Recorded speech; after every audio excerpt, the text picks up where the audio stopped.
প্রত্যেকটা ওয়ার্ড পর্যায়ে নির্বাচনের মাধ্যমে আপনারা জানেন পৌরসভার ওয়ার্ডে ৭১ সদস্য বিশিষ্ট কমিটি হবে। এই কমিটি হওয়ার আগে আপনারা প্রত্যেকটি ওয়ার্ডে যারা বিএনপি করে, যারা আন্দোলন সংগ্রামে ছিল এবং যারা আন্দোলন সংগ্রাম করতে পারে নাই কিন্তু অন্য দলে যোগ দেয় নাই, আওয়ামী লীগে যোগ দেয় নাই, জাতীয় যোগ দেয় নাই, এরকম নেতাকর্মীদেরকে নিয়ে একটা লিস্ট করবেন, কাউন্সিলর করবেন।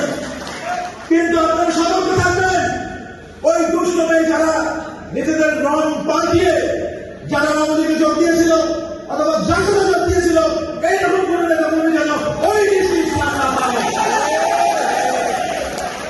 বন্ধুগণ, এবং যখন ওয়ার্ড পর্যায়ে কাউন্সিলর হবে তখন ওই নেতাকর্মীরা ভোট দিয়ে এই ওয়ার্ড লেভেলে পৌরসভার ওয়ার্ড লেভেলের ৭১ সদস্য বিশিষ্ট নির্বাচনের মাধ্যমে কমিটি গঠন করবে তারা। আর উপজেলার ক্ষেত্রে আপনারা জানেন উপজেলার কমিটি হয়, ওয়ার্ডের উপজেলার কমিটি হয় ৫১ সদস্য বিশিষ্ট, ইউনিয়নে হয় ৭১ সদস্য বিশিষ্ট।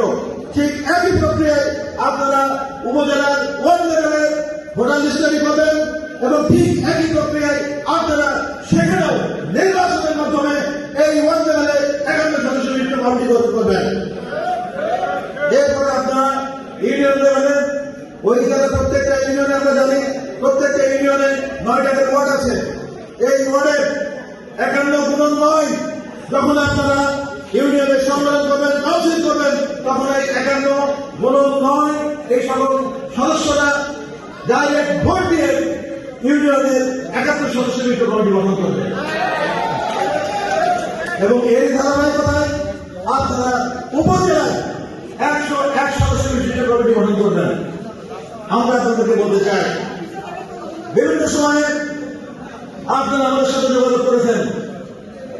এই গাড়াবাড়া উপজেলা এবং পৌরসভার নেতৃবৃন্দ আমরা দায়িত্ব পাওয়ার পরে আপনারা আমাদেরকে বলতে চেয়েছেন বিগত দিনে আন্দোলন সংগ্রামে যারা অংশ নিয়েছিল তাদের ভিতরে আমরা দায়িত্ব দিই, তাদেরকে যেন আমরা দল পুনর্গঠনে তাদেরকে কাজে লাগাই।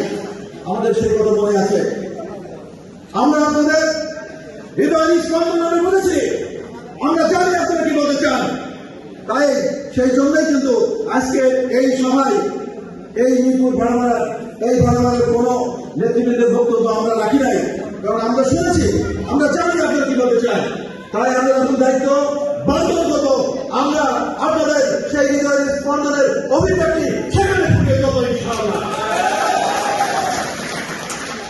তবে দায়িত্ব কিন্তু এখানে শেষ নয়। আমরা যে কমিটি করবো সেটা হবে আহ্বায়ক কমিটি এবং সেই আহ্বায়ক কমিটির দায়িত্ব হবে সাময়িক পুনর্গঠন প্রক্রিয়ার সৃষ্টি করা।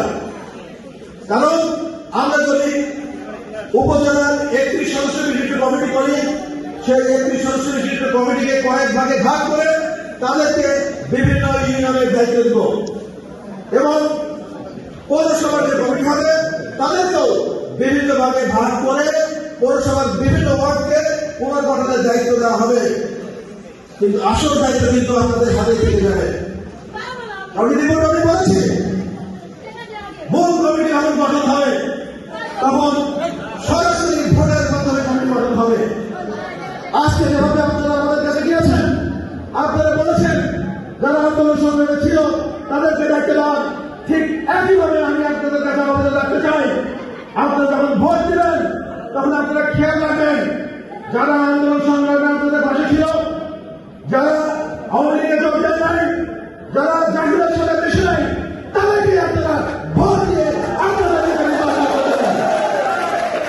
সম্মানীয় বন্ধুগণ, পরিশেষে আমি বলতে চাই এখন বল আপনাদের পথে, বল এই নেতাদের আছে, বল এই কর্মীদের হাতে। আপনারা যাকে নেতা বানাবেন তারাই নেতা হবে।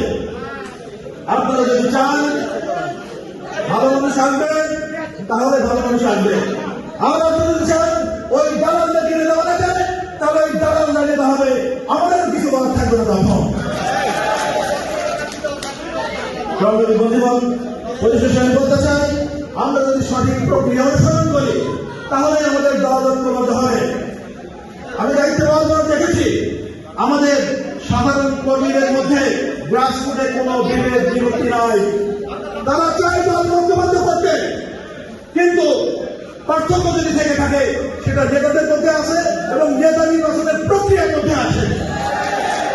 তাই আমরা যদি এই গণতান্ত্রিক প্রক্রিয়া অনুসরণ করি তাহলে আপনাদের মাধ্যমে যে নেতৃত্ব সৃষ্টি হবে আমি আশা করি